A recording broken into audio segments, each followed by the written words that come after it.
A questão 4, ela aborda um pouco sobre magnetismo, né? Tem uma lei que é muito importante para quem for mexer com parte elétrica, por exemplo, engenharia elétrica, física e outros cursos da UNB. É,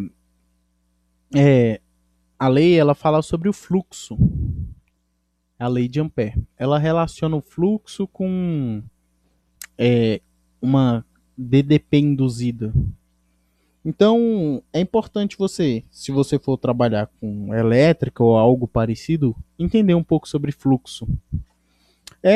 Os fluxos, principalmente magnéticos, eles são um pouco mais difíceis de entender porque é um pouco mais abstrato. Mas esse fluxo poderia ser tratado como se fosse um fluxo de um rio, por exemplo.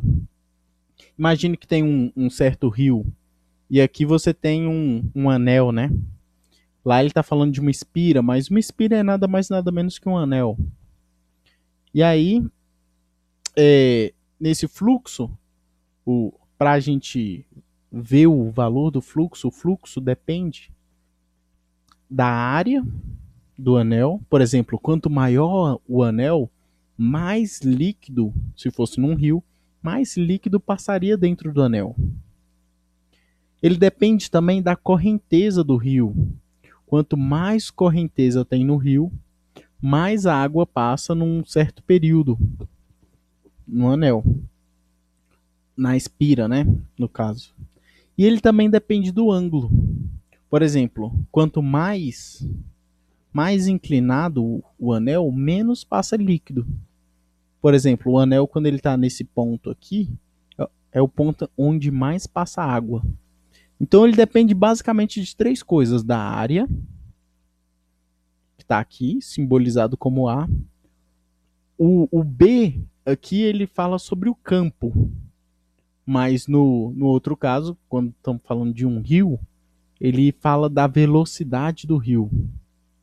Então a área, o campo e o último é o ângulo. Tá. Mas nesse problema específico, ele está falando que o fluxo ele depende somente do ângulo. Ou seja, só de olhar a notação que está escrita aqui, o fluxo depende do ângulo. A gente já sabe que a área e o campo são coisas fixas, coisas que não alteram. Beleza? Tá. Por... Beleza. Na letra A, ele pede para a gente calcular o maior e o menor valor. E além disso, ele fala que a área vezes o campo, né, tem o valor 4. Então, já que isso aqui tem o valor 4, a gente pode pegar esse fluxo e deixar ele de uma forma um pouco mais simplificada. E aí a gente só tem que olhar um pouco mais para as funções que envolvem isso aqui. A função é 4 vezes o cosseno de um ângulo. Beleza. E aí, se a gente conhecer bem essa função, a função cosseno, a gente consegue descrever bem o fluxo. Beleza? Então vamos lá. A função cosseno, ela tem um comportamento. Vou escrever aqui alguns valores de cosseno. Se você lembrar, o cosseno de zero, ele é 1. O cosseno de 30,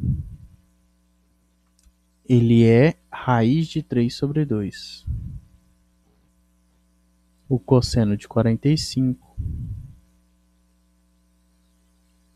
ele é raiz de 2 sobre 2.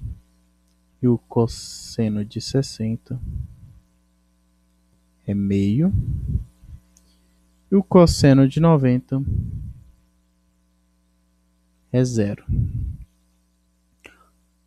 Se você colocar esses valores aqui na calculadora, raiz de 3, eu acho que é 1,7. Dividido por 2 deve dar um 0,8 aqui. Raiz de 2 é 1,4. Dividido por 2 deve dar um 0,7. Meio é 0,5. E aqui tem o 0. Repare que os valores eles estão decrescendo. Aqui eu botei uma estimativa. Esse número aqui é um número infinito, né? Decimal infinito. Mas os números eles estão decrescendo. Ou seja, a função cosseno, pelo menos no primeiro quadrante, ela é uma função que decresce. Então, assim, se você estudar direitinho a função, ela tem um comportamento. Vou escrever aqui, a função cosseno. Montar o gráfico dessa função. Ela começa no 1. Começa aqui no 1. Vou botar aqui o alfa. E aí ela vai reduzindo até o 0. Quando ela chega no 0, que é no 90, que eu posso escrever o 90 como π dividido por 2, a função começa a decrescer, fica negativa até esse ponto aqui, que é o menos 1, que nesse caso é o π. O cosseno de π é menos 1. Posso botar aqui um tracinho aqui. Menos 1. Ela volta a crescer. Ela chega no 0. No 0 é 3π sobre 2.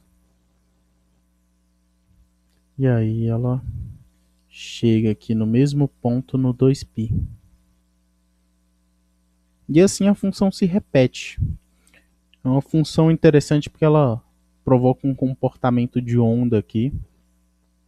É um comportamento muito utilizado. Tá. O que acontece? Aqui é a função cosseno de alfa. O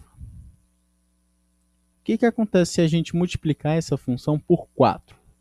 Se a gente multiplicar essa função por 4, a única coisa que a gente vai fazer é esticar a função assim. Então, por exemplo, aqui o valor era 1. 1 vezes 4, esse valor vai crescer e vai passar a ser 4. Aqui é menos 1. Quando a gente multiplicar por 4, vai crescer. Então, a função do fluxo, ela tem um comportamento muito parecido.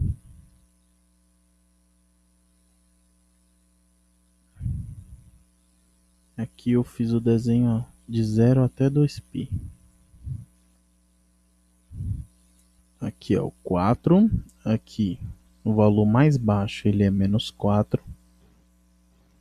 Aqui começa no 0. Aqui é π sobre 2. Aqui é π. 3π sobre 2, que é o 270. E aqui no topo é o 2π. Beleza. E essa função aqui é a função que a gente está tentando descrever.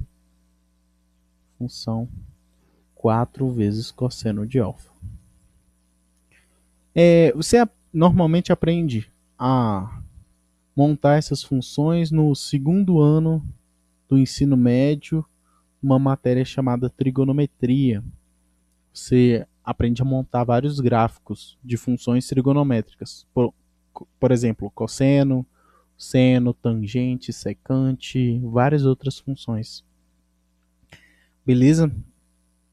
E aí ele pede para a gente ver o maior valor e o menor valor. Olhando a função, você consegue perceber que o maior valor que a função atinge é o 4. Nenhum valor supera o 4. Mesmo que eu aumente aqui o tamanho do ângulo, não sei se ele cobra ele cobra de 0 a 2π.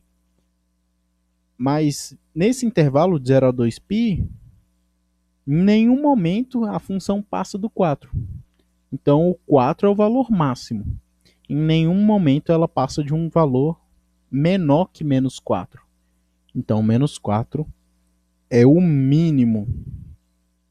Então, o maior valor